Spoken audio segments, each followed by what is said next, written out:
दुनिया में जो डेमोक्रेटिक सिस्टम आया उसमें रूल्स के जरिए समाज के सब तरह के जो लोग हैं उनको अधिकार मिले। जो लोग उन अधिकारों को ले रहे हैं, एंजॉय कर रहे हैं, वो केवल एंजॉयमेंट के पर्पज से ही एंजॉय कर रहे हैं, उन प्रिंसिपल्स को अपनी जिंदगी में फॉलो नहीं कर रहे। कोई भी प्रिंसिपल अगर आपके जीवन में आता है तो वो प्रिंसिपल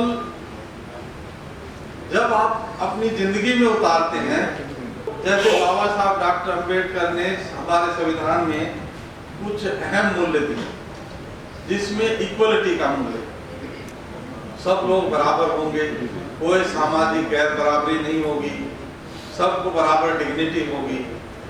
लेकिन जिसको डिग्निटी मिल रही है, जो डिग्निटी के लायक नहीं है उनके सिस्टम के हिसाब से, उसको डिग्निटी इस प्रिंसिपल की वजह से मिल रही है, लेकिन वो दूसरे आदमी को डिग्निटी नहीं देना चाहता।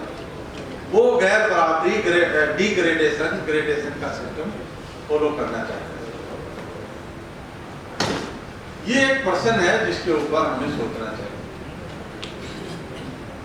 क्योंकि डेमोक्रेसी से अभी किसी ने, मैंने कम से कम अंदाजा नहीं लगाया था कभी कोरोना आएगा और पूरी दुनिया बंद हो जाएगी। मतलब आपके राइट जितने बने थे, एक बिजनेसमैन ने कॉन्स्पिरेसी करके पूरी दुनिया के राइट खत्म कर दिए, और आप केवल अपनी जिंदगी के लिए इतने ज्यादा जो है सेफगार्ड ढूंढ रहे थे कि आप उसके लिए तैयार हो गए। मतलब केवल हमारे देश में लॉकडाउन और ये सिस्टम लागू नहीं हुआ, दुनिया के ज्यादातर कंट्रीज में ये हुआ, लेकिन पाकिस्तान में नहीं हुआ। पाकिस्तान के प्रधानमंत्री ने कहा कि मेरा वर्किंग क्लास जो है वो डेली वेजर है और वो सरवाइव तब करेगा जब वो काम करके खाएगा, तो उसने लॉकडाउन वगैरह ये नहीं लगाया। वैसे हम लोग पाकिस्तान के खिलाफ बहुत सारी भावनाएं रखते हैं, हमारे देश में तो हिंदू मुसलमान पे ही सारा सिस्टम चलता है। तो ये डेमोक्रेटिक राइट क्यों खत्म हो रहे हैं? क्योंकि हम जो डेमोक्रेसी में पार्टिसिपेट करने का जो हमारा सिस्टम है उसमें हम कोई प्रिंसिपल फॉलो नहीं करते। मैं बहुत अच्छा काम कर रहा हूं तो भी मुझे मान लो 10 नंबर है तो उसमें 8 मिल सकते हैं। मैं बहुत वर्स्ट काम कर रहा हूं तब भी मुझे 8 नंबर मिल सकते हैं। ये हमारे समाज की दशा है। जो पार्लियामेंट की मूर्ति की चर्चा हो रही थी, बीपी मौर्य साहब ने इतना बड़ा आंदोलन किया कि वो पार्लियामेंट में मूर्ति लगी। मुझे लगता है बहुत लोगों को पता भी होगा कि वो पार्लियामेंट की मूर्ति लगने के लिए बीपी मौर्य जो है उसका बहुत बड़ा योगदान था और उसने इतना बड़ा आंदोलन चलाया। लेकिन जब वो रास्ता भटक गया तो उसको आदमी देखने को नहीं मिला। काम उसने बहुत बड़ा किया था, लेकिन जब वो रास्ता भटक गया तो उसको आदमी देखने को नहीं मिला। डॉक्टर सूरजभान एक Ambedkar mission society of India का गठन कर रहे थे, तो 25-30 बार उन्होंने हमें भी बुलाया उसकी मतलब रूल मेकिंग वगैरह के लिए, तो हम जाते थे उनके पास। तो बीपी मौर्य साहब उसमें आते थे। जब भी वो कोई बोलता तो वो अपना मतलब शुरू हो जाता था। तो एक आदमी कुछ बोलने लगा तो उन्होंने कहा मेरे चिराग से, मेरे पेशाब से चिराग जलता था। मैं कहा सर अब तो कुछ नहीं चल सकता। चिराग तब जलता है जब आप प्रिंसिपल फॉलो करते हो। जिस दिन आपने प्रिंसिपल को एक तरफ किया तो आपको आदमी देखने को नहीं मिला और नहीं मिला उनको। लेकिन अब जो नया सिस्टम ये व्हाट्सएप यूनिवर्सिटी वाला है, इसमें ऐसा कोई प्रिंसिपल हम फॉलो नहीं कर रहे। हमारी जो समस्या है वो हमारे अधिकार तभी मिलेंगे जब हम किसी प्रिंसिपल पे खड़े होंगे, संगठित होंगे। हम कोई भी प्रिंसिपल फॉलो नहीं करना चाहते। जो सर्विसेज में है, अभी जैसे रिजर्वेशन प्रमोशन के लिए कॉन्स्टिट्यूशन में 4 अमेंडमेंट हुए और वो अमेंडमेंट कॉन्स्टिट्यूशन का भाग है, लेकिन 50% स्टेट में रिजर्वेशन प्रमोशन नहीं है। क्यों ऐसा हुआ? क्योंकि जो हमारे लोग इस केस को लड़ रहे थे उनको उस तत्कालीन सरकार ने, जो हमारे लोगों की सरकार थी, मैं पार्टी का नाम नहीं ले रहा हूं, उन्होंने ये इंश्योर किया कि ये लागू नहीं होना चाहिए, जिस वजह से जो हमारे वकील थे, कोई भी वकील उस केस में नहीं आने दिया। एक आरपी जाटव नाम के चीफ इंजीनियर थे जल निगम में, वो उसकी पैरवी करने आते थे। तो मैंने कहा भाई साहब आप क्यों इस चक्कर में पड़े हो, आपके पास डाटा एक हफ्ते में नहीं है तो इकट्ठा करो और दोबारा कैबिनेट में पास करके इसको लागू कर लो। तो कह रहे नहीं यहाँ से कराएंगे। वो ऐसा हुआ कि केवल उत्तर प्रदेश में वो सिस्टम खत्म नहीं हुआ, तकरीबन पूरे देश में खत्म हो गया था। और अब उसको हमने थोड़ा ट्रैक पे लाए हैं, तो मुझे लगता है 50% के करीब स्टेट में चालू हुआ। जब सेकंड स्टेज में वो लोग आए सुप्रीम कोर्ट में, तो इंजीनियर्स ने कुछ जो एसडीएम वगैरह तो ज्यादा पैसे कमाते इंजीनियर से भी, तो उन्होंने बड़े वकील किए थे। सलमान खुर्शीद, हमारे विश्वनाथन साहब अभी वो सुप्रीम कोर्ट के जज हैं और चीफ जस्टिस भी बनेंगे, वो इंजीनियर्स ने हमें किया। तो हमने कहा नागराज का जजमेंट ही गलत है। 6 दिन तक आर्गुमेंट किए मैंने, और 15 मिनट में हमारे दोनों वकीलों ने कहा हम डॉक्टर चौहान से एग्री नहीं कर रहे, बट हमारे क्लाइंट को रिलीफ मिलना चाहिए। क्लाइंट को रिलीफ किसी प्रिंसिपल पे मिलता है, ना कि आपके कहने पे मिलता है। जब वो प्रिंसिपल उन्होंने बिल्डअप किया, जो प्रिंसिपल जो मंडल का जजमेंट था उसका डिसेंटिंग का जजमेंट होता है कि जिसमें कम जज होते हैं, और जो मेजॉरिटी जजमेंट होता है उसमें ज्यादा जज होते हैं। तो 6 जजों ने कहा था रिजर्वेशन फंडामेंटल राइट है, और 3 जजों ने कहा था कि रिजर्वेशन एनेबलिंग प्रोविजन है और डिस्क्रिशन है। मतलब पूरा वो सोचा समझा था। उसके अलावा एक और भी पहलू था उस केस में।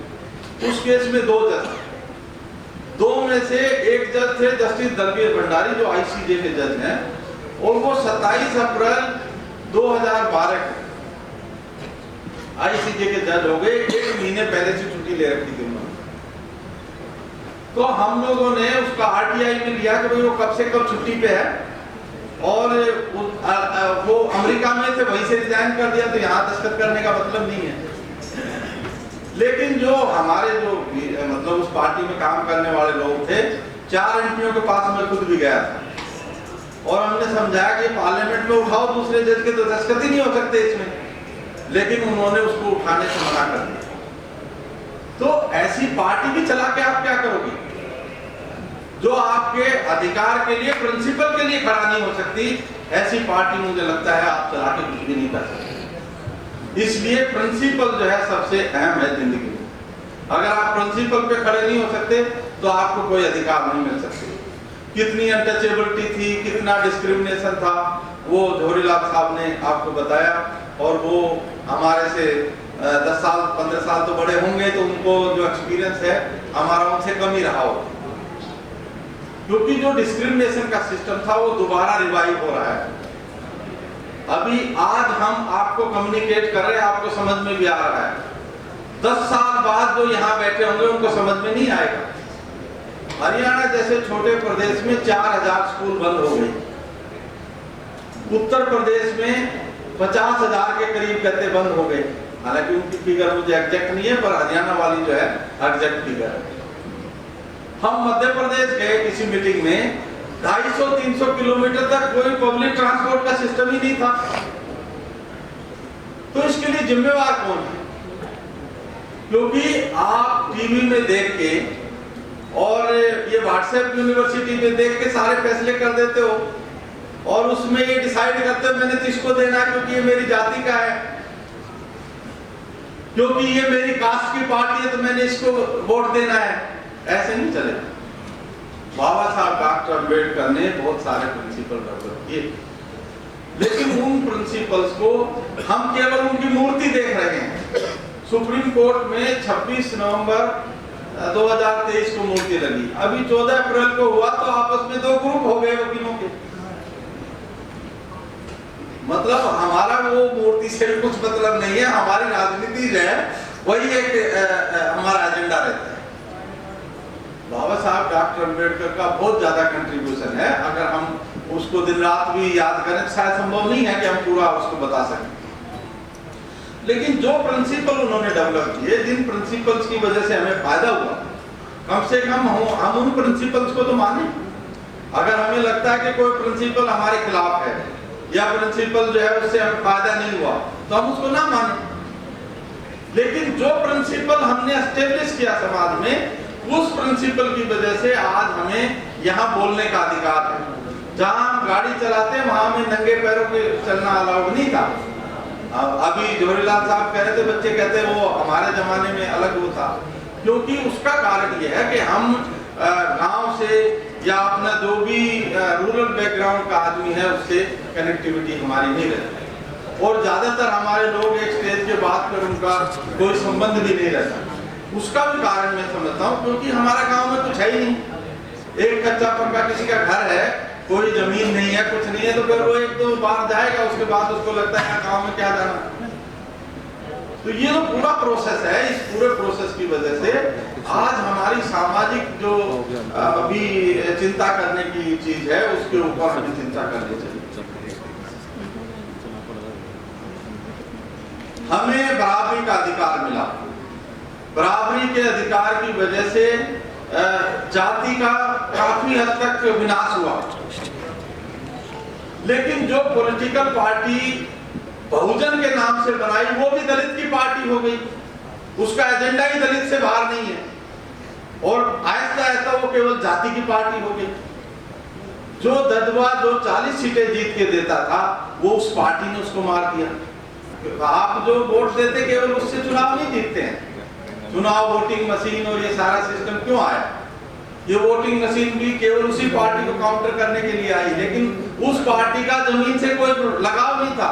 जमीन वाला तो उससे लगाव रखता था, पर वो नहीं रखते थे, वो सारी टिकटें पैसे में बेचते थे, और भी जो उनका काम होता था पैसे की वजह से होता था। एक मेरा इंटर्न था, कोई 10 साल पहले मेरे साथ इंटर्न था, वो मेरे पास आया, तो मैंने उसको कहा भाई तू किधर काम कर रहा? उसने कहा सर मैं उधर कर रहा हूँ। तो मैंने कहा फिर उसमें तो कुछ वो है नहीं, प्रिंसिपल पे कुछ काम नहीं कर रहे। वो कह रहे सर वहाँ बहुत अच्छा है। एक आदमी झारखंड का था, वो 2 करोड़ रुपए ले गया, पता ही नहीं चला वो कहाँ गया। तो एक आदमी जो है वो एक एक पैसे के लिए मोहताज है, उसके पास खाने को रोटी नहीं है, और एक आदमी जो है वो पैसा इस तरह बांट रहा है जैसे जो वो पार्टी राइज की तो वो पैसे की वजह से राइज नहीं की। जब तक उन्होंने प्रिंसिपल फॉलो किए तब तक वो पार्टी राइज की। अब मैं अपना जो दूसरा जो सिस्टम है उसके ऊपर आता हूँ। सामाजिक रूप से अगर हमें प्रोग्रेस करना है तो इंक्लूसिव अप्रोच होनी चाहिए, जो आज का टॉपिक है हमारा।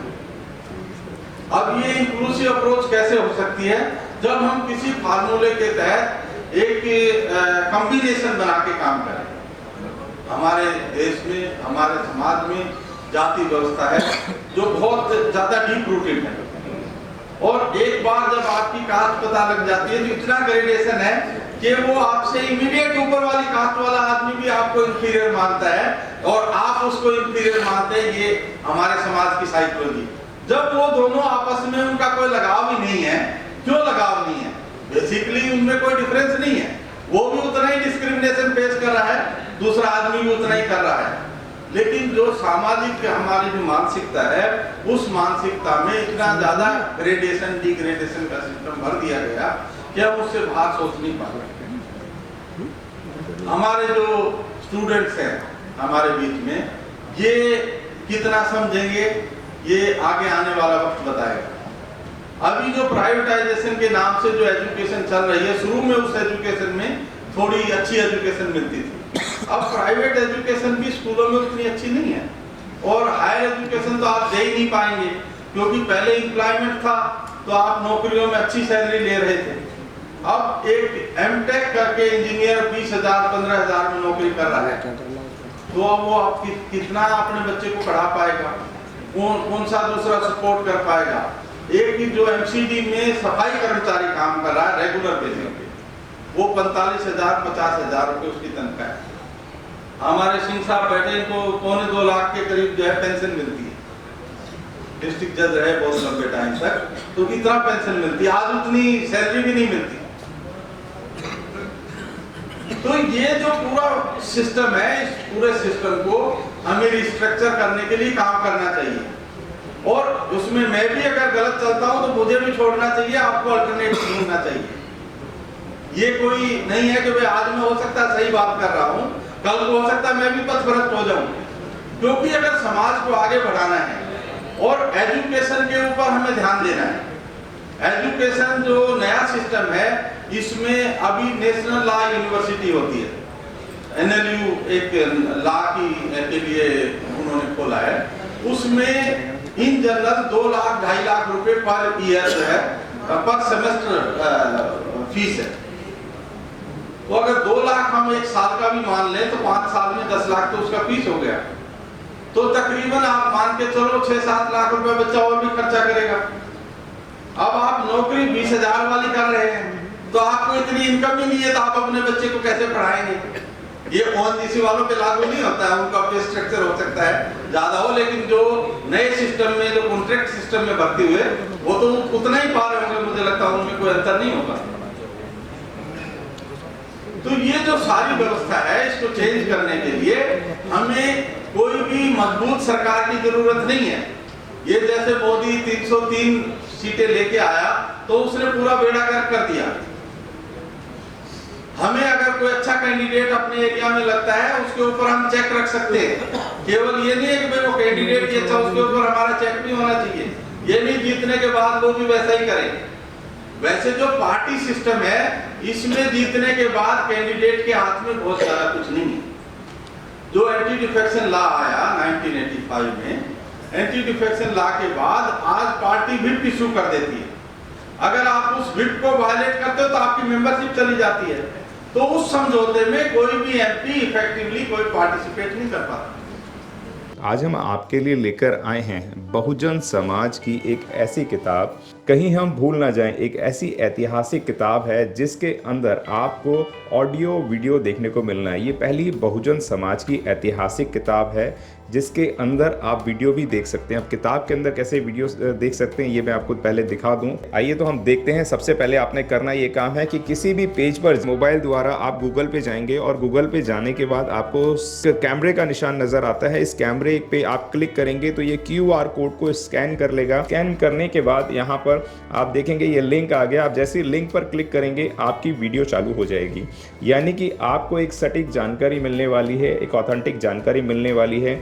बहुजन समाज की पहली ऐतिहासिक किताब है जिसके अंदर आपको तमाम महापुरुषों की जानकारी मिलने वाली है। आप इस किताब में देख पाएंगे तथागत सम्यक बुद्ध जिनकी पूरी जीवनी आपको मिलने वाली है, महान सम्राट अशोक जिनका जीवनी आपको इसके अंदर पूरी मिलने वाली है, संत कबीर दास, संत शिरोमणि गुरु रविदास, सम्राट मीर भोज जिन्होंने इतिहास रचने का काम किया, गुरु घासीदास बाबा, वीरांगना झलकारी बाई, वीरांगना उदा देवी पासी, नागेली वीरांगना की कहानी, एकलव्य जिसका अंगूठा काट लिया था धोखे से, चोखा मेला हरिचंद ठाकुर, ज्ञानदीप छत्रपति शाहूजी महाराज, बिरसा मुंडा, ज्योतिबा फूले, माता सावित्रीबाई फूले, फातिमा शेख, EV रामास्वामी, स्वामी अच्युतानंद, बाबा साहब डॉक्टर BR अम्बेडकर जिनका मूल ग्रंथ आपको इसमें छोटी सी किताब में मिलने वाला है। आप ऑडियो भी देख सकते हैं, वीडियो भी देख सकते हैं। माता रमाबाई, मोतिया रावण कंगाली, सरदार उधम सिंह, ललई सिंह यादव, दशरथ मांझी, शिव दयाल सिंह चौरसिया, कपूरी ठाकुर, भवरी देवी, मान्यवर काशीराम साहब जिन्होंने इतिहास को दोबारा दोहराने का काम किया था, वीरांगना फूलन देवी, बहन कुमारी मायावती, संकल्प भूमि और पूना पैक्ट। बहुजन समाज का एक मूल ग्रंथ यह आपके पास आ गया है और आप इसको बिल्कुल भी देरी ना करें। तो साथियों, अगर आप ये किताब मंगाना चाहते हैं तो डिस्क्रिप्शन बॉक्स में जो आप नंबर देख रहे हैं इस नंबर पर आप हमें अपना ऑर्डर बुक करा सकते हैं। कितनी किताब आपको चाहिए